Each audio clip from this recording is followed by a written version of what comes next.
that all of the time and attention people focus on voter suppression and election subversion in the months leading up to election are not the only time that this is going on.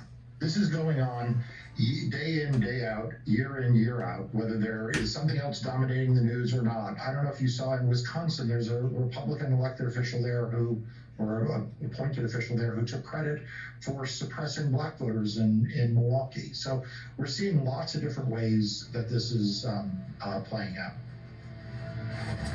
Hi again, everyone. It's 5 o'clock in New York. It was Marc Elias at the end of this program yesterday, reminding all of us there is no off-season, there is no downtime in the ongoing fight for voting rights in the United States. It is an ongoing generational struggle, so utterly foundational to the health and safety of our democracy, and it is being waged every day, every hour, in just about every corner of our country. Put simply, the other side, Republicans, are right now in the midst of a slow-moving, away from the headlines, but still brazen insurrection of sorts.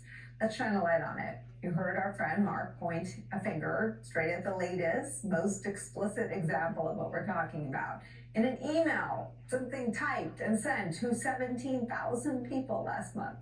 Robert Spindell, he's a Republican member of Wisconsin's Bipartisan Election Commission, for goodness sake, crowed about a decrease in voter turnout among Black and Hispanic voters in a heavily blue Milwaukee. From that written text, the email, first reported by Urban Milwaukee, quote, "We can be especially proud of the city of Milwaukee. 80.2% Democratic vote, casting 37,000 less votes than cast in the 2018 election, with the major reduction happening in the overwhelmingly Black and Hispanic areas," end quote, he wrote. Spindell told the Associated Press he wasn't bragging about voter suppression, which is a tricky case to make for him, given that he did brag about it in writing. Maya Angelou comes to mind when someone tells you who they are in writing. She didn't say that. Believe them. And not for nothing, Spindell was one of Donald Trump's fake electors in Wisconsin. There's that. He now faces 3 lawsuits for his role in that separate scheme. But this isn't about a single seemingly twisted Republican human. It's much, much bigger than that. It's a story about an insidious movement, a mindset of which Robert Spindell is just a part of. It's a story that necessitates a fundamental question. Just what kind of democracy do we want to be when we grow up? One where we cheer and try to manufacture conditions for low voter turnout? Or one more in keeping with the vision laid out by the great man our country will collectively honor on Monday. It was Dr. Martin Luther King Jr. who once said, "So long as I do not firmly and irrevocably possess the right to vote, I do not possess myself. I cannot make up my mind. It is made up for me. I cannot live as a democratic citizen, observing the laws I have helped to enact. I can only submit to the edict of others," end quote. Perhaps that, after all, is what Republicans really want. There are no more better people than the 4 we have assembled. Some of our favorite experts and friends. Cornell Belcher is here, Democratic pollster, president of Brilliant Corners Research, and an MSNBC political analyst. My friend Matt Dowd is here, political strategist as well as an MSNBC contributor. The Rev. Al Sharpton is here. He is the host of MSNBC's Politics Nation, the president of the National Action Network, which is hosting its annual MLK Day breakfast in Washington on Monday, where President Joe Biden will be the keynote speaker. And Basil Smikle is here, a Democratic strategist and director of the public policy program at Hunter College. So I guess, Rev, the change here is on the right. And I know that this has always been a part of the Republican coalition, but now it is so brazen, it is so out in the open. What do we do about that? I think that the only thing that will stop this is to have federal law, which is why we had the John Lewis Voting Advancement Act last year that passed the House but couldn't pass the Senate, and we couldn't get the filibuster. And that's one of the things that I think we have to keep driving after. As we go into this King weekend, let's not forget that Dr. King and those of that generation had to fight to get the 65 Voting Rights Act. They did not get it with one rally or one summer season. It was multiple acts multiple groups. And we must put that pressure, particularly now that we have a House that is now slightly majority Republican, and you have a Senate that's only up one vote really, majority Democrat. So when you see this bragging by this Wisconsin Republican, who was one of Trump's guys to be a fake elector, and a state that had Mandela bonds running statewide, which would have been a huge victory to have a black. This is not something just out of just random racism. It's targeted racism to block Mandela bonds, to block the right to vote. We can't celebrate Dr. King and not deal with continue to fight for voting rights. And I'm sure the president will be addressing that at our breakfast on Monday and when he speaks in Atlanta on Sunday. Cornell, let me read you some more reporting on this email.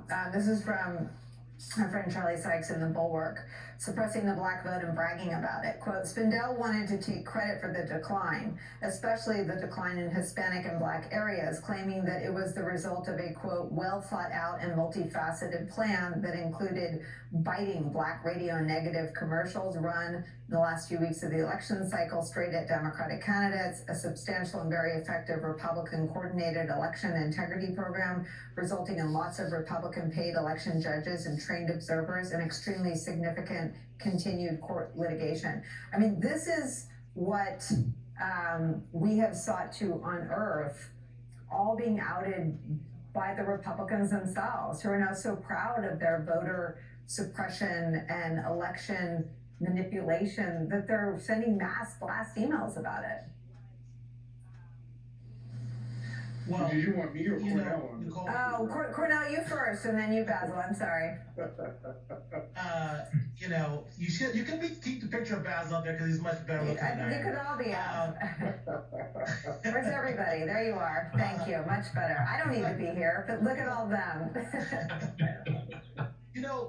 But Nicolle, this is a part of a continuum, right? I mean, suppressing the potential political power of blacks in this country, it goes back as old as this country is. And if you look at this is very much within that continuum. When they pass legislation in state legislative bodies all across this country, making it harder to vote, cutting down the number of ballot drop boxes or completely outlawing them, taking away the number of early vote days. This is all about sort of a very coordinated effort to, in fact, suppress the black vote. I'm going to be sharing some post-election analysis from the Congressional Black Caucus's IE post-election poll that shows, 9% of white voters in these targeted congressional districts had a wait time of less than 20 minutes. Only 80% of African Americans in those same districts had wait times of less than 20 minutes. So there is a concerted effort, a soft bigotry going on here that is not very, it doesn't scream, it doesn't make a lot of noise, it doesn't call us names, but it is being put in place to undermine black power and democracy. Look, Wisconsin is very jarring because, as you know, Nicolle, look, there were maybe 26,000 votes that separated Barnes from his Republican candidate. All of that vote could have been made up in Wisconsin. That's the power of the black vote, and that's why they're trying so hard to suppress it. Basil, the other piece that's in, if the wait times are the soft bigotry, it seems like the loud bigotry is this part that the Republican brags about. Republican paid election judges and trained observers, an extremely significant continued court litigation. They're saying, I'm not even sure if it's the legal or illegal part out loud, but all the litigation is for the purpose, it serves the purpose of suppression. It serves the purpose of intimidation. How is that not getting harsher legal scrutiny? I really wish that it would get a lot more legal scrutiny, but this has been a long-standing tactic of people wanting to suppress the mobilization and voting patterns of African Americans. It's the litigate and legislate strategy. As long as you keep going to court, keep writing laws, and keep shifting the goalposts, you will keep you'll keep this from happening, which is having African Americans exercise their vote. Listen, at this point in our history, we are not just reaching a point of racial diversity, we're also at a point of racial reckoning. And at this moment, all of these areas that were previously not designed for us, the boardrooms, the courthouses, school buildings, voting booths, all of these places where African Americans have largely been kept out. When a lot of these folks like Spindell turn their heads, they will see us there. So it brings me a lot of joy knowing that, he's going to wake up in the morning and watch the news and see Hakeem Jeffries talking, or he's going to see our friend Karine Jean-Pierre standing from a lectern in the White House talking. This matters to all of us. And it's not just spatial as it used to be. If you didn't want to get black votes, you just didn't go to black communities. But you have more African Americans moving to the suburbs, more African Americans in boardrooms or sitting on the bench. So you will see this ongoing and these far more drastic measures and sweeping measures to try and suppress a lot of that activity. And very quickly, just think about what Ron DeSantis is doing in Florida, asking colleges and universities to report back on how much money they spent on diversity. All of these attempts to take rights that belong to all of us and criminalize them when a certain segment of the population is using them to their benefit is the future that we're seeing unfold in front of us. So I'm glad he didn't use his inside voice when sending that email, because it really does show the world what's taking place, as you said, every day. There is something so reprehensible about suppressing the vote in Black and brown communities becoming a piece of the Republican platform. And I don't think that should be accepted by even the most conservative white Americans. I don't think that we shouldn't just all hum along like this is just we're always pro-life, so we're going to be fine with, the new justice. This should not become normalized as part of just being a Republican now, that no white Republicans think that it should be the opposite, should be universally agreed to. We should all agree it should not be a right-left issue, whether or not we make it harder or easier to vote. It should be illegal for there to be longer waits in Black and brown communities. Matt, how is this now an applause line at Republican rallies? Well, because they've adopted a complete ends justifies a means approach to everything. Every single thing. We've seen it over the last week or so in whatever they do, whatever their crazy house is doing in this, but they for sure do it. In strategy rooms of political campaigns now. It used to be, when I used to sit in those rooms and run those meetings, it was, okay, here's what the electorate is going to look like. How do we appeal to this electorate that was before us? And now Republicans have made a concerted decision in this process to say, we can't win if on election day, the voters look like America. They've made that decision. We cannot win if on election day, the people that show up look like America. And so instead of appealing to African Americans, instead of appealing more Latinos or Asian Americans or whatever it happens to be, they've given up on that. And what they've decided is whatever impediments we can put in place, that we're going to put in place to make the electorate look more like the way we want it, which is whiter. That's actually what their strategy is in the course of this, because they know, as I said, if you took a random sampling of America and put them in a room and asked them which direction you wanted to go, they would not go where the Republicans want to take them. So what do? They do whatever they can. The other thing I'll say is we thought this problem was greatly fixed by the Voting Rights Act in the 1960s. That's almost been completely dismantled now by the U.S. Supreme Court in this. I'm a very pessimistic view about whether legal maneuvers will fix this. I think the Supreme Court has already demonstrated they have no desire to fix the voting rights. They have no desire to fix this in the course of this.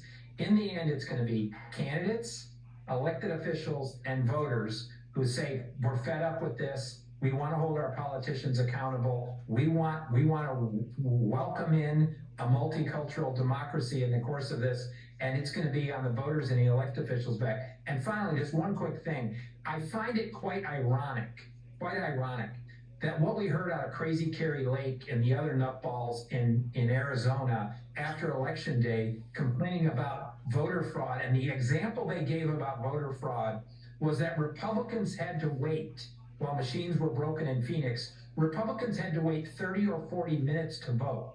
Think about that. They complained that voter fraud existed for Republicans because they had to wait 30 or 40 minutes because machines broke. While African Americans in almost every inner city in this country wait multiples of hours to vote. Matt brought up nutballs, and he's from Texas. I'm going to read you this story, Rev. Ken Paxton wants more power to prosecute election crimes. These bills in the Texas legislature would give it to him. The details don't matter, but maybe they'll look for Trump and the fake electors. I mean, the only people committing high-profile election crimes are Republicans. What is this where does the brazenness come from to look for election crimes? I think the brazenness comes from the lack of accountability, that we have not punished them sufficiently legally, and we punish them at the polls. And I think that we must begin to prosecute them. They're breaking the law. We're not asking them to love us, but don't become criminals against our right to vote. And we need to vote them out of office and vote for people that will aggressively go after them. What does this country stand for? Why are we fighting in the Ukraine and other places talking about democracy if you can't protect Black rights to vote in Wisconsin, less known Mississippi and Texas?